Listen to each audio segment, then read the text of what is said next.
Hi, I'm Saul Simon, and this is Simon Says Manage Your Money, and welcome. Building value in your company and being prepared to successfully sell your company is today's number 2 segment. Preparing your company today so that you have more options tomorrow.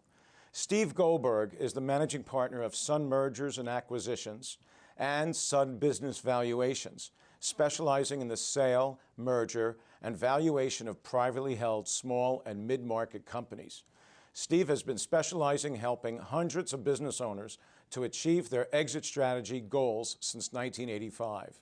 Welcome to the show, Stephen. Thank you, Saul. Thanks very much for having me. Selling a business is a once-in-a-lifetime event, folks, and awareness and preparation will maximize the total value that can be achieved and the probability of a successful sale. When looking at these types of strategies and the opportunity that has in store, where do we start? Well, you always want to be dealing from knowledge. I think the natural inclination for most business owners is just to put their head down and roll, and with a lack of planning for the future. So what happens is you get a lot of businesses that are very dependent on certain factors where they're not necessarily sustainable in the future, and they're not necessarily, maybe they'll work for the business owner right now, but if it becomes time to sell the company, then they're not prepared. So preparation is key. Yeah. So let's talk about the first steps that a business owner should do if they're actually thinking about selling their business. Okay.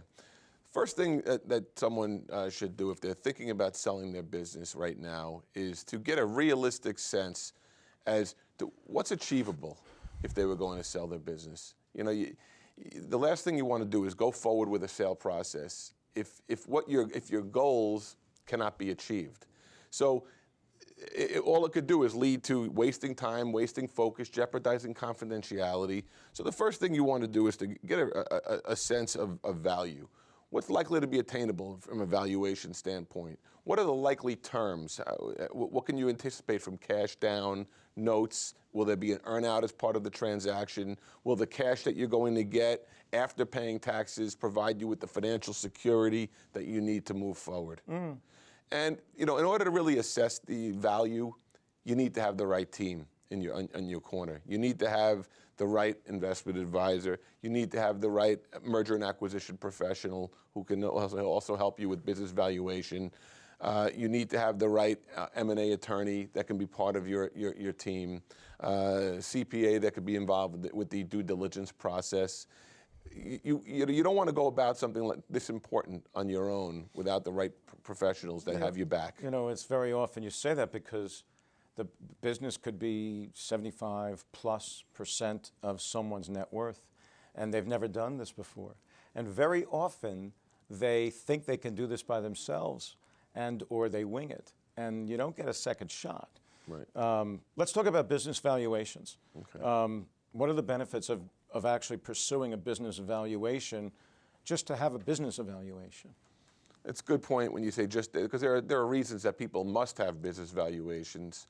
So for example, if they're doing estate planning, or if they're doing gifting or a partnership buy-ins or buyouts, then you must have a valuation. But I guess what you're saying is, what are the benefits of doing a valuation just to understand more about your business? What's it worth? Well, number one, you said it, the business could be 75% of your net worth. It's your largest asset.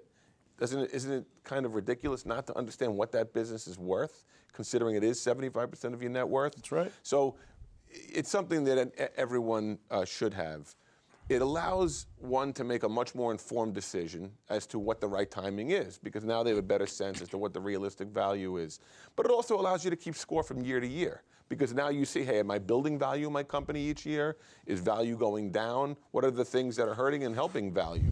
So it'll give you a sense as to what's your business worth today, so you can compare it to what's your goal of what you would like to sell it for.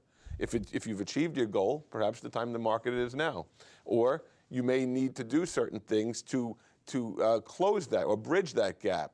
And a good valuation will identify the areas that you need to address in the business. To be proactive and deal with those issues, deal with those risk factors, deal with those value drivers that are going to drive value into your business and get you to where you want to be. On your terms, at your timing, and at your convenience to pursue these gaps, as you call it, before you're in the negotiation process and where an experienced acquirer is looking to say, well, what happened to A, B, C, D, E? And all of a sudden you're in reaction mode. Yeah, knowledge is power in terms of knowing what to do in terms of timing, being prepared for the challenges. But there's no doubt about it that the more that you could prepare in advance, and I mentioned about the proactive due diligence. Look at your company from the buyer's eyes, because there are a lot of things that a buyer will see. You may be used to living with that one vendor or that one employee that your business is dependent upon. You may be used to having a situation where one customer has been half of your business for the last 4 or 5 years. But a third party coming in is going to have a real concern. Sure. Because number one, you never want a situation where one thing can happen and overnight the landscape of your business can be changed. But also the concern is hey, now, what happens when someone else comes in? There's a change of relationships, a change of dynamics, and that can trigger losing a certain component of your business. If you have a business that has the proper systems, processes in place, the proper diversification in place, there's no one event that can really hurt your company. Yeah, you're covering yourself. Let's talk about the role that you play in this process. And by the way, again, I'm just reiterating something, folks. Ladies and gentlemen, you built a business. You may have started off in your home or in a garage, which is very common to build very successful businesses today. And sometimes we're not willing to let go, or sometimes as the business starts to expand and peak, we may not have the capability or capacity to want to actually let go of some of the strings and take it to the next level. As an investment advisor, you are wanting information about your investments quarterly or semi-annually as to how your investments are doing. What Steve just referenced has to do with looking at valuing and maybe even evaluating as an evaluation process of your asset called your business. Now, I don't know if you need to do this every year, but as you're doing this type of process, I think it's very important to be doing so on a very large asset of yours in business. Let's talk about the role that you play. Again, a business owner started out, we may not have even had the thought of let's ultimately sell this, meaning begin with the end in mind. So what role do you have? Because most human beings think that if it's not millions and millions of dollars, I don't need an M&A person. Right. Well, look, I mean, initially our role is, let me start by saying that typically when someone sells a business, they haven't been through this process before. They may have been through it once before, but many times they're in uncharted waters. And, it's one thing if you're in a business and you go through, you're bidding on a job and you lose $5,000 or $10,000 on that job. And that's a learning experience you could deal with. You never want to lose money, but when you're selling a business, if you make a mistake in selling a business, now you're experiencing a learning curve with something where you have millions of dollars potentially at stake, or hundreds of thousands of dollars at stake, something that you do once in a lifetime, something you're depending upon for your retirement. And in my opinion, you really can't afford to experience a learning curve. So you need to work with someone who's been there and through hundreds of transactions, understands the challenges, the loopholes that you have to look for, and will allow you to focus on, as a business owner, to focus where you should be focusing, which is driving your business. If you remember, we spoke about earlier that you could take your eye off the ball. You could have been doing great for the last 6 or 7 years, but if you now take your eye off the ball and all of a sudden your company's 20% down this year because of lack of focus, you've significantly hurt value. Perhaps the business is now unsaleable, or at least at the value that you wanted it to be. So the best thing to do is to be able to focus on driving your business, knowing that the company is being professionally handled and represented. But the first step starts with really provide an advisor on our point is to work with our prospective client to give them an understanding as to what's realistic so they can confirm that selling the business works for them at this point in time. Education. You don't want to go through a process unless you're ready to go through the process. And in order to determine that, you want to make an informed determination, and again, not shooting from the hip for something that's important, that important. Once we make that decision that it makes sense, that the value that we believe is attainable is in line with the expectations of the principal, then our role is to work very, very closely with them to package the business and present the business in the right way. I can't underestimate the importance of this, Saul, because when you're dealing with a business, so much of the value is intangible. And the way in which it's presented, both from an operational standpoint, and by operational, I mean, again, being able to point out what makes this business unique, what are their competitive advantages, what are the expansion opportunities that are available. From a financial standpoint, we talked about recasting financials. Financials, we had a situation recently where our client was looking for about $12 million, and we were able to, through the recasting process, identify about another $800,000 of earnings that really, it was creative in the way we had to show it, but an acquirer was clearly able to see some additional $800,000 of adjusted earnings that now allowed us to get a $16.5 million transaction value. So, preparing it properly is very important. Now, our role really is comprehensive. There's no room for second place in a transaction. Either you close a transaction or you don't close a transaction. It's like a chain, that every link is important. Yes. And so we're involved in identifying the right acquirers, the ones that are going to pay the premium because they recognize the fit, the synergies that exist, having multiple parties to be negotiating with to give more options, to give more leverage to our client. On a confidential basis. Confidentiality, and I shouldn't say it's implied because no one, if you haven't been through the sale process, you don't understand, but it is implied in our business.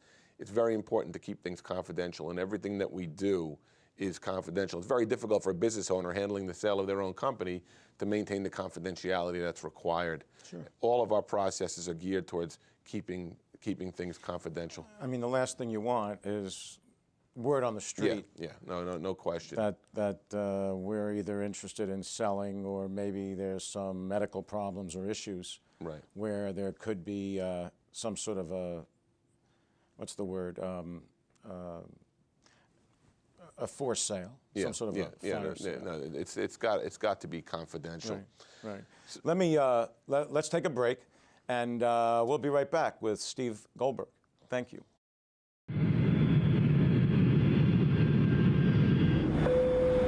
Ladies and gentlemen, this is your captain speaking. We've been cleared for takeoff to beautiful Hawaii. We'll be flying at an altitude of, sorry, we seem to have forgotten the flight plan. Guess we'll just have to wing it. Anyway, sit back and enjoy your flight to beautiful Hawaii, or wherever.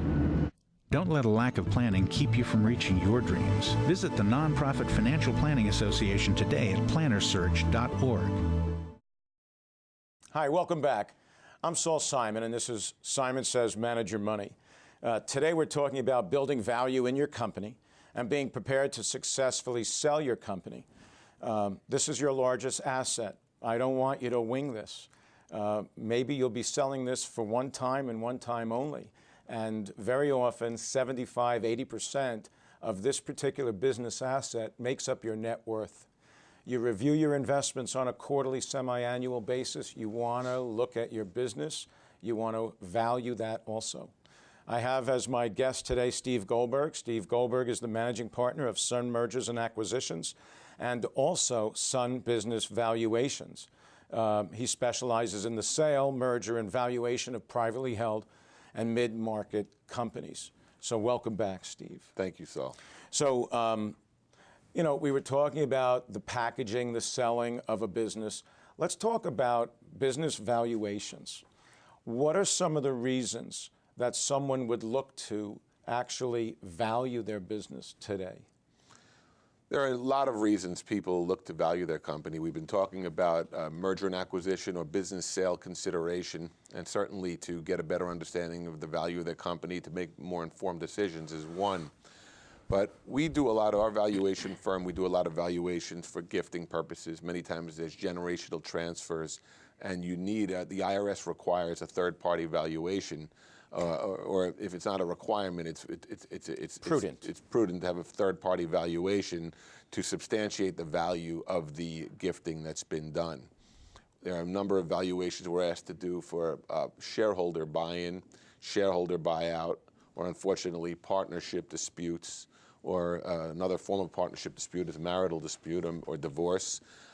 People need to understand value of their company. If they're looking for outside investment, they need a value of their company. Partners who have, you should always have a buy-sell agreement when you have multiple shareholders, and you always want to have a certificate of value tied to this buy-sell agreement in the event of something unexpected like disability, death, or someone voluntarily wanting to leave their company. So there's really employee stock incentive plans. There's really so many reasons that we do valuations, and it allows the owner, again, to be more in control.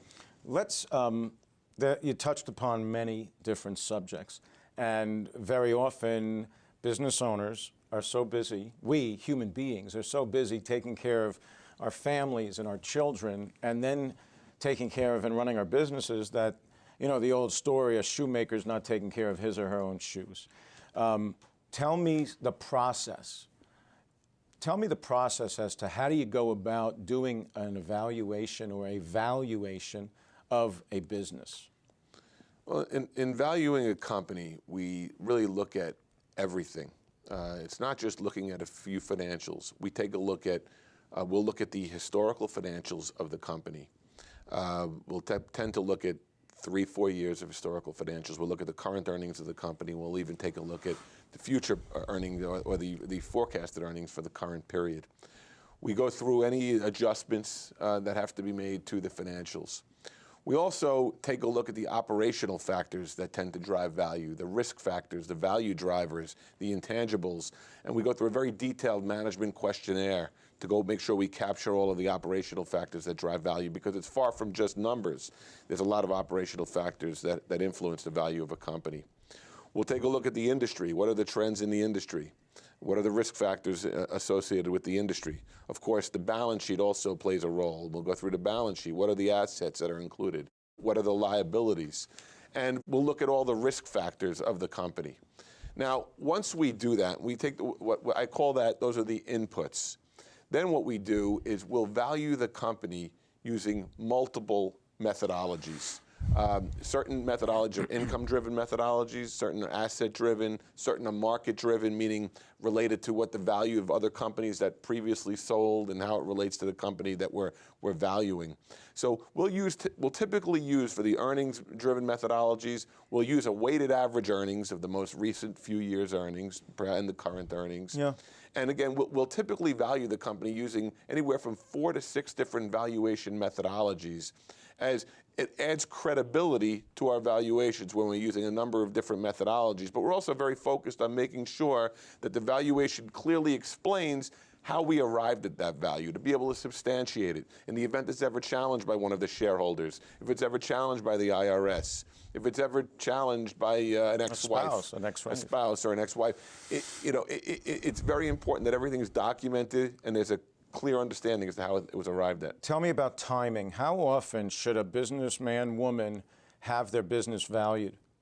Well, a lot of times evaluation is driven by a need. You're looking to bring in a partner. You're looking to buy out a partner. There's a partnership dispute.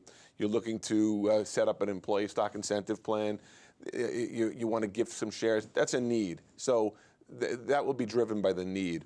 My feeling, though, as far as general staying on top of your company's value, you should value your company at least every few years or upon a major change in the company. Right. So, the estate tax laws are what they are today, and we're able to gift $5 million per person. And we've done a lot of work in this space with regards to businesses, businessmen and women, transferring a piece of their business. And there's not only do I want to look to create a valuation, but there's also a method of being able to create voting and non-voting shares of stock, so that in essence, I as a businessman can give away 99% of a business value, and I'm able to keep 1% of the voting stock, and because I have 1% voting and 99% non-voting, I'm still in control. Because most business owners, men and women that we work with, want to continue to keep control. If you're having thoughts of, in the event of a divorce, if you're having, if families in the business, and these are just some experiences that I've seen, that sometimes I have children or maybe a niece or a nephew that wants to take over, or maybe I'm in business with an uncle or an aunt, and there's a transition that's taking place. And these are the specific reasons why you want to create this conversation, create these values, so that you have an understanding as to what is your business worth. And it's always prudent to have your business valued proactively. And earlier, let me ask you again, I loved the thought when you said to me, let's do a mock sale.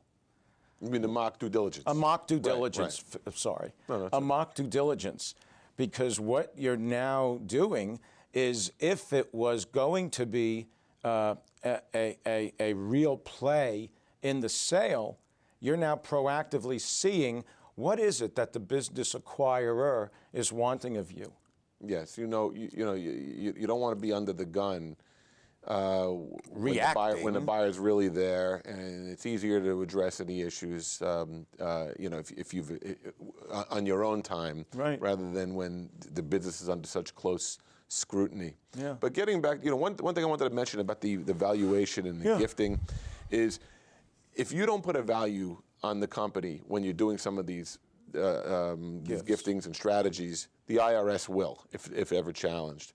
Now, if the IRS takes a look at your case, and they see that you went to a professional valuation firm, and that valuation firm is accredited, and we happen to be accredited, for example, with the National Association of Certified Valuation Analysts, and they see that we went through all the proper methodologies, we used a number of different methodologies, and it certainly adds a lot of credibility to what it is that you're doing. But there's a lot of strategies also where you can be proactive. We talked about risk factors. When you're doing a valuation for gifting purposes, the goal might be to get a lower end of defensible valuation, and that can be done. It could be done through what you mentioned with the voting versus non-voting shares, to talk about through lack of marketability, lack of control, how there should be a discount applied to value, to identify major risk factors such as shareholder customer concentration or shareholder dependency, or the 40 or 50 other risk factors that we look for in a business,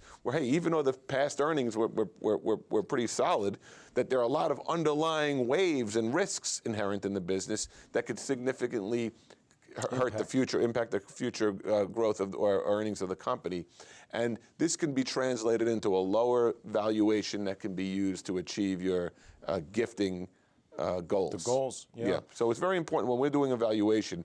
It's important for us to understand what's your overall goal in getting this valuation accomplished, because we don't want to just provide a business valuation. We want to provide a valuation that will work in congruency with your goals and allow you to achieve those goals. Yeah. Just like any business, folks, I really think we're in the same business, although certainly different niches and specializations. But what I hear is education. Just like probably you who's viewing in your line of work, you're always educating someone so that someone understands, someone sees from your perspective how to make a difference, contribute, and guide someone to help them produce a result. There's a specific niche or market that you focus in on. Would you share that with us, please? Well, from a valuation standpoint, we'll of course value really all types of companies. But if you're talking about from the our M&A practice, because we have the transactional practice and then we have the valuation practice. With the transactional practice, we tend to focus on closely held, family-owned, entrepreneurially owned companies, typically more business to business, business services, distribution, manufacturing. We don't specialize in any one industry because the expertise that we bring to the selling process can be applied to many different industries. So we're normally working with 90% of our transactions tend to range in that valuation range of a couple of million to 40 million in transaction value. Got it. Got it. Can people contact you and reach out and offer or get some questions answered? Yeah, and I mean, I can. Should I offer my email address? Yeah, why don't you do that? It's probably posted on the bottom of... Our website is sunmerger, sunmerger.com, or sunbusinessvaluations.com. And my email at Sunmerger is sg@sunmerger.com. It's Stephen Goldberg, sg@sunmerger.com. And I welcome any questions. Please don't. If you'd like to contact me and ask any questions, I'm happy to help you with any. Because I realize this is uncharted water for a lot of people, and to any degree that I can help, I'm happy to do so. Thanks. Yeah, it is a process, and sometimes we don't take the time to do this. I will say this from my own personal perspective, which in my line of work, in the financial planning, retirement, estate planning space, you need to start to prepare if this is something you want to do, not only with paper and presentation of your books and tax returns, but also quality, like in your heart.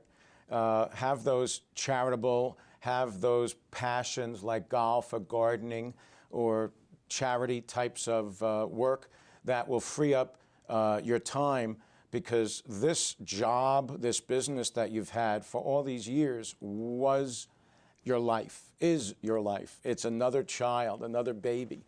And I want you to be prepared proactively, both heart and mind, so that you can make these decisions with some sense of security, balance, and confidence. To piggyback on that, probably one of the biggest reasons that transactions can fall apart is a seller may get remorse. A shareholder might get remorse towards the end of the transaction because they don't know what are they going to do? What am I going to do after this transaction is complete? Right. Well, first of all, you don't have to worry about that because you right away, because you play a very vital role to the business generally as an owner, and the acquirer would like you to be around for at least a couple of years following the transaction. Sure. And many times, the great thing from a business owner standpoint is it's one of they'll look an inch taller the day after the closing because they don't have to worry about payroll every 2 weeks, all the pressures, all the HR issues, all the financial pressures. And many times what will happen is the business owner will enjoy staying involved in the business and working with the business for years to come,